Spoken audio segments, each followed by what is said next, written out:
चला झाला बाई तुझ्या पुरणपोळ्या. सगळेजण उठायच्या आत तुझ्या पुरणपोळ्या तयार. वा माई, मी फक्त पोळ्या केल्यात. कणिकही तुम्हीच भिजवून दिलीत, पुरणही तुम्हीच केलं आणि भाजलाही तुम्हीच. मी फक्त उंडे करून लाटले. हो, पण बघ जमल्या की नाही तुला त्या. मग इकडे छान पसरले अगदी. वा मस्त, अगदी खुसखुशीत. बरं आता अजून काय काय राहिलंय? हा काय नाही, बटाट्याची भाजी, कोशिंबीर आणि चटणी ऐन वेळीच करूया. हा फक्त बटाटे उकडून ठेवूया की झालं. म्हणजे तुम्ही रंग खेळायला मोकळ्या काय? हो. फक्त माई, चित्राला काय वाटेल असा विचार येत होता मनात.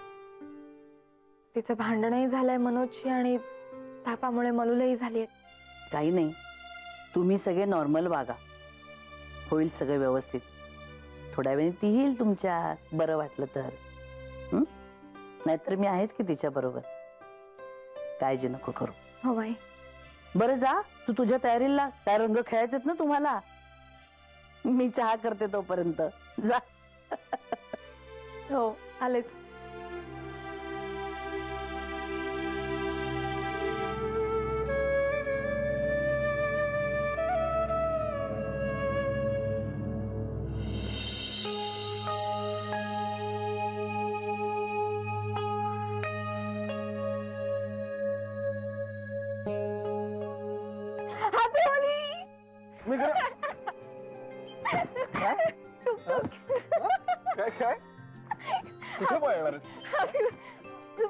पण तू रंग लावूच शकत नाहीस मला. नाही लावू शकत. कुठेच रंग तुझ्याकडे, रंग माझ्याकडे. नाही नको please. Sorry sorry sorry. Aditya आता काय? आता काय?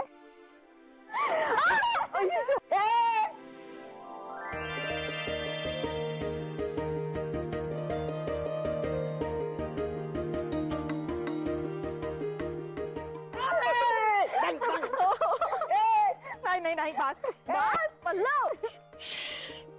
एक minute. Okay done done. Okay. बाबा बाबा बाबा बाबा ओ बाबा बाबा बाबा बाबा बाबा ओ बाबा बाबा बाबा. काय झालं? हा बाबा तिकडे बघा ना. काय झालं? ते बघा तिकडे. ते बघा ना. तिकडे बघा, तिकडे बघा. तिकडे बघा ना. बघा ना. ते बघा. अरे कुठे ते सांग ना मला.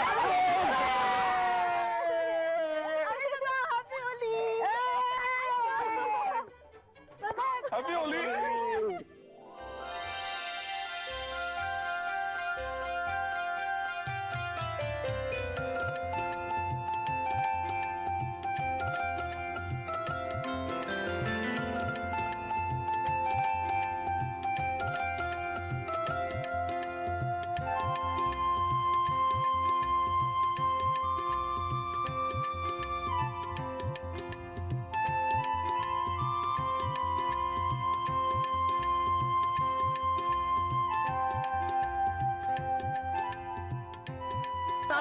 नाना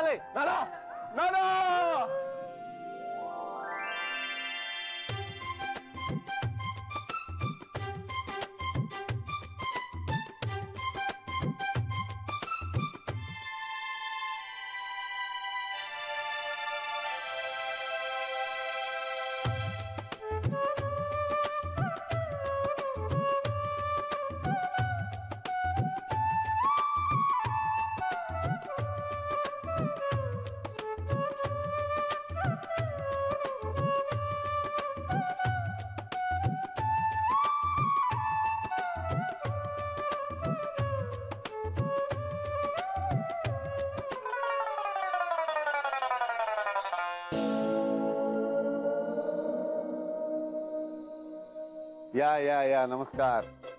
कोण तुम्ही? हे काय झालं तुम्हाला?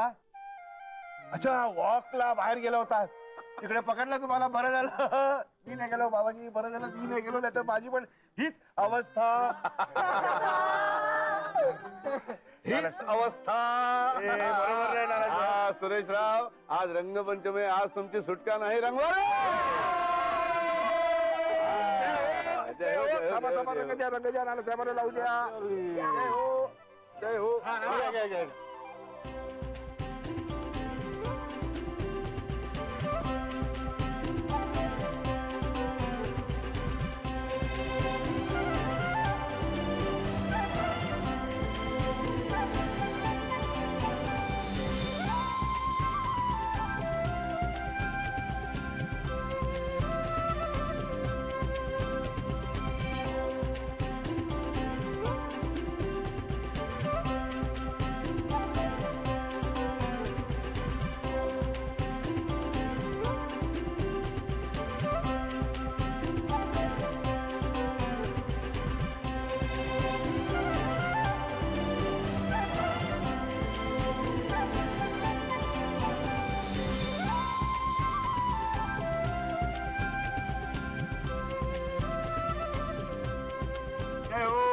ए नाही नाही, हाताला लागलाय माझ्या, आता नकोय. ये ग. नाही नाही, नको अगं, ये ग, नको थोडं नको थोडं. नको. अगं, ये ग. ये. अगदी थोडं. थोडं थोडं नाना थोडं. जय हो. माझं धरा, धरा, धरा.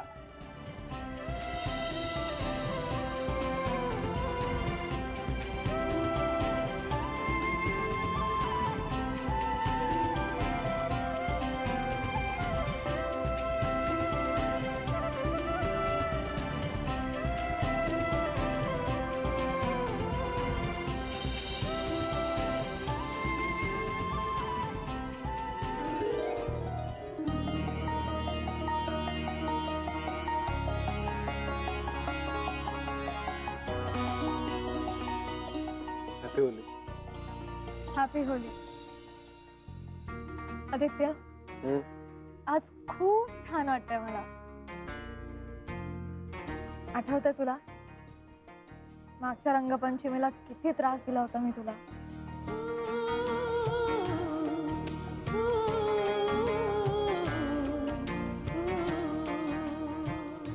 अरे आदित्य, रंग लाव तिला. लाव रे लाव रंग, होऊ दे सगळ्यांच्या मनासारखं.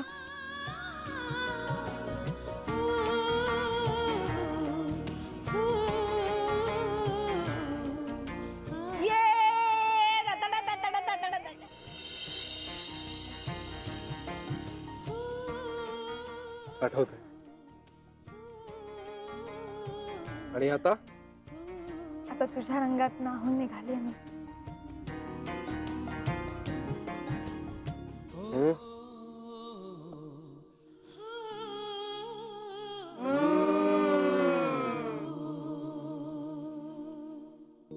चला.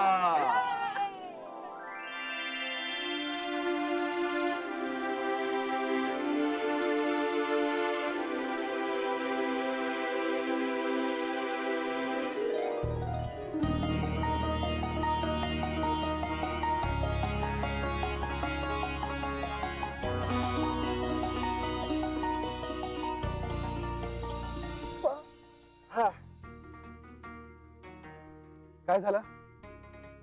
घोडा डोचला बहुतेक. दुखतंय? थोडस. बरं बघू.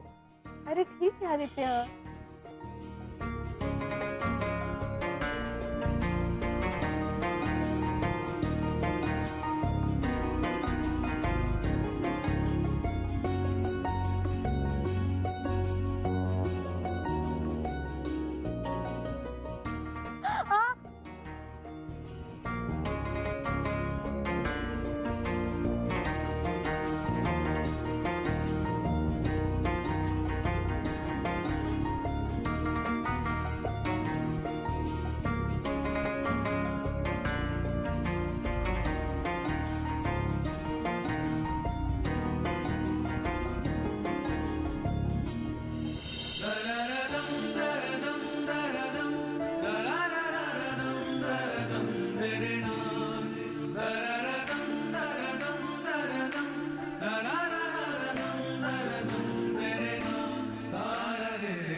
चला आले का सगळे? हो आले आले आले. करायची का सुरुवात? आज ओपनिंग अनाउन्समेंट कोण करणार आहे? साक्षी. अरे वा, चला होऊ दे, सुरुवात होऊ दे मग. हा तर आज आम्ही तुमच्या समोर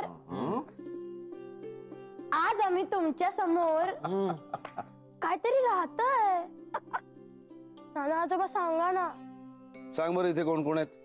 तुम्ही आहात, माई आजी आहे, बाबा आहेत. अगं बस बस बस, सगळ्यांची नाव घेत बसतीस तर सकाळ होईल. पण इथे वातावरण कसं आहे? घरगुती. हा, आता तुझ्यापेक्षा सगळे मोठे आहेत, पण तसे तुझे मित्रच आहेत की नाही? तेव्हा कसं संबोधित करायचं? आपल्या आजच्या या कार्यक्रमाच्या अध्यक्षा कोण आहेत? माई आजी. अगोबाई हो का? तेव्हा माननीय अध्यक्षा माई आजी आणि माझ्या मित्रांनो असं म्हणायचं, कळलं? नानासाहेब, ही खरंच तुमची कमाल आहे हो. म्हणजे काय हो, मोठमोठे जे वयाने मोठे मोठे लोक इथे अशा छोट्याशा सभेमध्ये किंवा घरात भरपूर बोलतात हो, पण हातात माईक दिला की भंबेरी उडते त्यांची. ही तुम्ही मुलांना नेट प्रॅक्टिस देताय ना, जय हो, कमाल आहे. चला साक्षी मॅडम सुरू करा. थँक्यू. हा, थँक्यू. मला साक्षी मॅडम म्हटल्याबद्दल.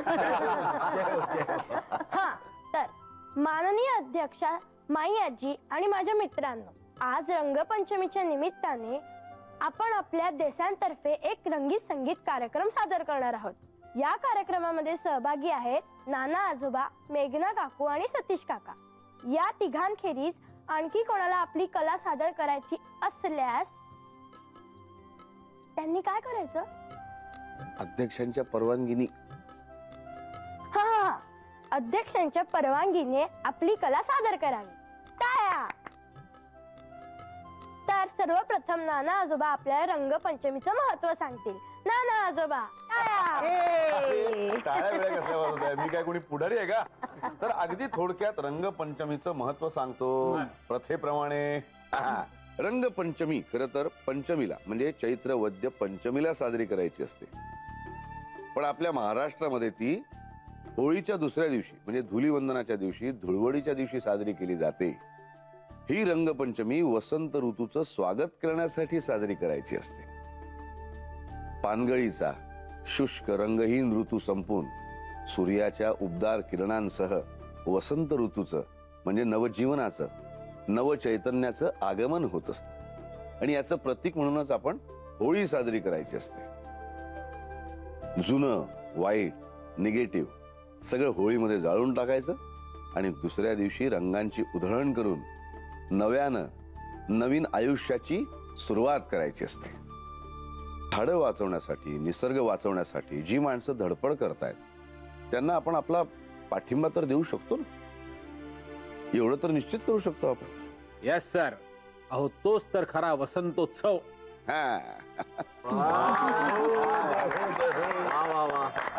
तर आता हे साक्षी, आता थोडा वेळ सूत्र माझ्याकडे. तर मित्र हो, ज्ञानामृताचा कार्यक्रम झालेला आहे आणि आता लवकरच करमणुकीचा कडक कार्यक्रम सुरू होणार आहे. येस. तर पहिला कार्यक्रम आहे एका अफलातून कवितेच्या सादरीकरणाचा. आमचे पूज्य आणि लाडके पिताजी श्री नाना देसाई यांची अनेक रूपं तुम्ही सकाळपासून पाहिलेली आहेतच. आता त्यांचं आणखी एक रूप तुम्ही पाहणार आहात. तर लवकरच तुमच्या समोर सादर होणार आहे कवी नाना देसाई यांची पानांची कविता. आता याला काय म्हणायचं ते तुम्ही ठरवा बरं का. हा, आपलं मला काय जे सुचलं ते मी लिहिलंय, ऐका. झाडा झाडांचे पाना पानांचे तरी किती प्रकार, झाडा झाडांचे पाना पानांचे तरी किती प्रकार. हिरवी हिरवी पानं, गडद हिरवी पानं, फिकट हिरवी पानं, मलूल हिरवी पानं, उभी पानं, आडवी पानं, काळपट हिरवी पानं, पोपटी हिरवी पानं, पांढुरकी हिरवी पानं, पिवळट हिरवी पानं, वेलीची पानं, झुडपाची पानं, वृक्षाची पानं, शिंदीची पानं, जवळची पानं, लांबची पानं, खायची पानं, विषारी पानं, वाढायची पानं, हलताना बघायची पानं, नुसती पानं, फुलं आणि पानं, हलती पानं, डोलती पानं, बागडती पानं, पिकली पानं, पडती पानं, कोवळी पानं, जरळ पानं, गाणारी पानं, पानं आड पानं, हसणारी पानं, पानावर पानं, रडणारी पानं, चमकणारी पानं, पानफुटीची पानं, सळसळणारी पानं, डोलणारी पानं, चमकणारी पानं, हात हात पानं, इवली इवली पानं, नाचणारी पानं, तुमच्याशी बोलणारी पानं, तुम्हाला बोलवणारी पानं, मिटणारी पानं, उघडणारी पानं, मऊ पानं, करकरीत पानं, काटेरी पानं, हातातली पानं, समोरच्याची पानं, चांगली पानं, माती पानं, जड पानं, हलकी पानं, हुकमाची पानं, टेबलावरची पानं, पंक्तीतली पानं, केळीची पानं, पळसाची पानं, आंब्याची पानं, विड्याची पानं, रिकामी पानं, खरकटी पानं, धुतलेली पानं, मसाला पानं, तंबाखूची पानं, वयांची पानं, पुस्तकांची पानं, पेपरची पानं, डायरीची पानं, रजिस्टरची पानं, बकरीतली पानं, मानाची पानं, इतिहासाची पानं, दुमडलेली पानं, सुरगळलेली पानं, गोळा केलेली पानं, पिसलेली पानं, लावलेली पानं, फेकलेली पानं, उचललेली पानं, गोरी गोरी पानं, सुरुवातीची पानं, शेवटची पानं, मधली पानं, आवडती पानं, नावडती पानं, माखलेली पानं, स्वच्छ पानं, वाळलेली पानं, तुटलेली पानं, गळलेली पानं, उडणारी पानं, पाण्यात राहूनही पाण्याचा स्पर्श न झालेली पानं आणि कवितेच्या नावाखाली तोंडाला पुसायची पानं, पानच पानं.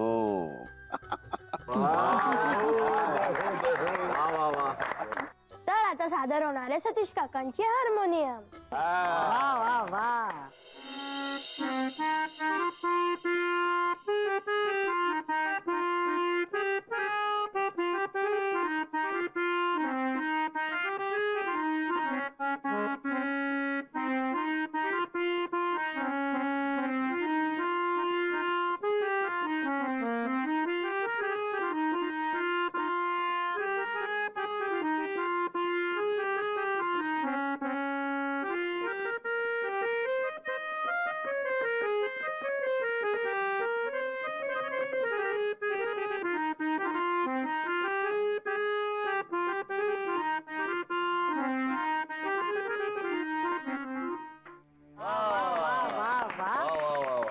तुझ्यासाठी वाजवलंय.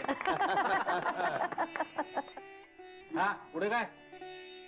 तर आता मेघना काकू सादर करणारे नृत्य. वा वा वा वा.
बाबाजी, एवढं सगळं इथे घडत आहे आणि तरी ह्या शांत झोपलाय तो. कमाल आहे ना यांची. परवाही तेच, आत्ताही तेच. अहो अहो उठा उठा. अहो इथे काय चाललंय घरात? मी तुम्हाला ओरडून ओरडून सांगतोय तरी तुम्हाला अशी शांत झोप कशी लागू शकते हो? काहीही होत नाहीये हो, तुम्ही उगीच आरडाओरडा करू नका. बाबाजी या म्हणतात काहीही होत नाही हो. नका ठेवू विश्वास. विश्वास नका ठेवू. त्यांनी दिलेल्या संकेतांवर विश्वास नका ठेवू. आणि बघा त्याचा परिणाम बघा काय झालाय तो. परवा त्या विचित्रांनी जावई बापूंचा हात धरला, बरोबर आहे? तर आज जावई बापूंनी त्यांचं डोकं थोपटलं. माधवी, हे असं दिवसेंदिवस वाढत जाणार आहे आणि हाताबाहेर जातील ना गोष्टी, तेव्हा तुम्ही मला सांगा. मी उगीच राईचा पर्वत करताय हो. अहो माधवी, तुम्ही पर्वताची राई करू नका. मला सांगा, तुम्ही दोष कुणाला देणार? विस्तवाला की लोण्याला? की लोणी वितळणार आहे हे कळत असून सुद्धा त्याच्यावर उपाय न करणाऱ्याला? सांगा ना तुम्ही कोण? भावाजी त्याची कमाल आहे हो. मी एवढं घसा फोडून सांगतोय, माझी झोप उडाली आणि यांना कशी शांत झोप लागते हो. सारखी सारख्या झोपता तो या. झोपा तुम्ही, झोपा. मी जे सांगतोय तसं होईल ना, तेव्हा कायमची तुमची झोप उडेल. बाबाजी सांगतायत ना, लक्ष देत नाही यात तुमची कायमची झोप उडेल. बघा तुम्ही. बाबाजी बाबाजी काय करायचं हो याच्यावर उपाय बाबाजी? मगाशी बोलता बोलता सुरेशराव म्हणाले ना, ते पटतंय हा मला. काय म्हणाले सुरेशराव? नाही, त्यांचं म्हणणं असं पडतंय की आपण मनोजच्या भावालाच इथे बोलवून घेऊया. तो 4 शब्द सुनावेल त्याला जरा. नाही, आपल्या सांगण्याचा काहीच उपयोग होत नाहीये आणि आपण एका मर्यादेपलीकडे जाऊन त्याला काही सांगू शकत नाही ना, पटवू शकत नाही. पण त्याचा भाऊ कसा चांगला कान पिळेल त्याचा. नाही, बरोबर आहे सुरेशरावांचं म्हणणं. कारण आपण कितीही प्रेमाने सांगायला गेलं ना तरी मला वाटतं मनोजच्या मनामध्ये देसाई कुटुंबाबद्दल काहीतरी आकस निर्माण झाला आहे, म्हणून तो काही ऐकतच नाही आपण सांगितलेलं. या उलट त्याच्या भावाने त्याला 4 शब्द सांगितले तर फरक पडू शकतो. पण महत्वाचा मुद्दा असा आहे की आपण कोणीच त्याच्या भावाला नीट ओळखत नाही ग. त्याचाही स्वभाव मनोज सारखाच असला तर? हो की हो, हे माझ्या लक्षातच आलं नव्हतं. नाही, आपण मारे चांगुलपणाने त्याला बोलवायला जाऊ आणि तो आपल्याला दोष द्यायचा. खरं म्हणजे झालंय असं ना की चित्रा आणि मनोजच्या वैवाहिक जीवनाबद्दलच्या एकमेकांकडून असलेल्या अपेक्षाच मॅच होत नाहीये. तर त्यांचं त्यांना कळत नाहीये. दोघे आपापला हट्ट चालवतात. पण सांगायची सोय नाही, अशा वेळी माणूस काहीही ऐकण्याच्या मनस्थितीत नसतो ना. ठीक आहे, बघूया. होतील हळूहळू सेटल अशी आशा करूया आपण. होऊ दे बाई, कसंही करून एकदाचे सुखी होऊ देत ते.